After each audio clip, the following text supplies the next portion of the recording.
Greetings and welcome to another episode of 5 Minutes with Mark.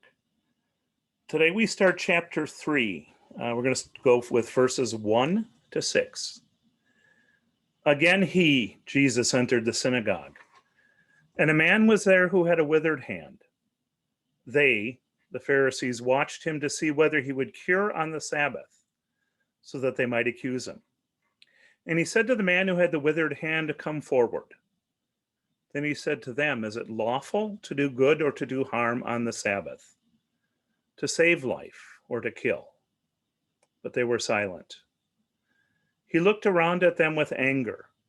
He was grieved at their hardness of hearts, and he said to the man, "Stretch out your hand." He stretched it out, and his hand was restored. The Pharisees went out and immediately conspired with the Herodians against him, how to destroy him.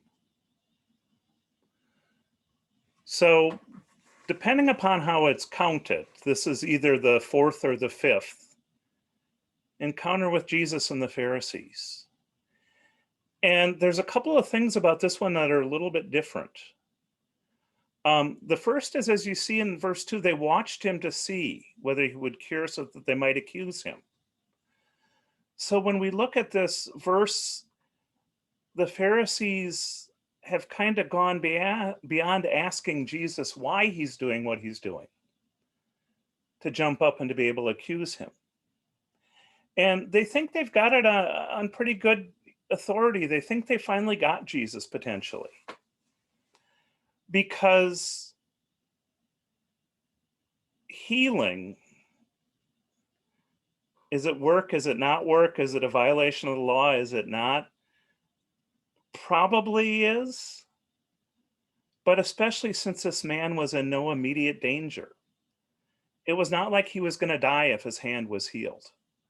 And so I think from what I've read in the minds of the Pharisees, Jesus's healing violated the law because he didn't need to heal this man. But again, what Jesus does is he turns it around on them.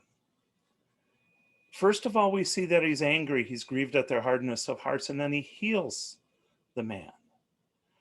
And so he's taken their control, their desire to use the law to lord over people, their desire to control people by setting the boundaries of the law, their ability to lord over people by being the authorities that tell them what is lawful and what is not. Jesus has completely flipped it on its head because, well, they're arguing, is it lawful to heal someone on the Sabbath? Jesus turns it around to say, should you do good and give life, or should you do bad and kill?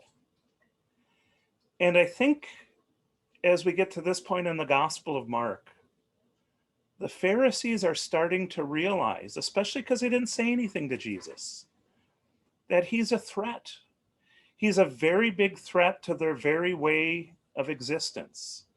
Because as he challenges them and as he challenges their authority in interpreting the law and in working under the law and in telling the law to people, as Jesus challenges that with his own authority as the Son of Man, I think they start to see that if they don't do something to Jesus, the whole system, this whole system that they've worked so hard to preserve and to teach and to control, is going to fall apart.